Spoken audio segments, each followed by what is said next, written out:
Rungtynės. Pradėt? Galima.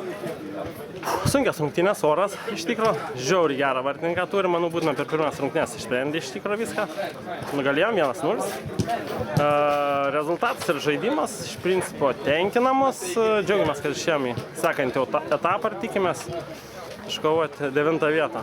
Tai buvot geresni ar nebuvot? Nu, rezultatas rodo, kad buvom geresni, manau, sakykim, galėtume būti netgi nepatenkinti, kad kaip ir mažokai pavyko įmušti įvarčių iš tikrųjų. Tai vėl progų daug? Progų buvo pakankamai, galbūt, sakykim, per pirmas rungtynės, manau, žymiai daugiau, bet vartininkas iš tikrųjų fantastiškas, dar kartą galiu pasakyti. Vertas, kaip sakyt, tų atmuštų smūgių.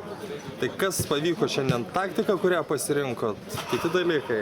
Manau, pavyko. Pirmiausia, sprendėm nepraleisti įvarčio, nes įmušt progų bus. Jų iš tikrųjų ir buvo, sakykim, išnaudojom tik tai vieną, bet svarbiausia nepraleidom. Tai čia buvo pagrindinis mūsų tikslas, nepraleisti. Manau, žaidimą kontroliavom iš principo.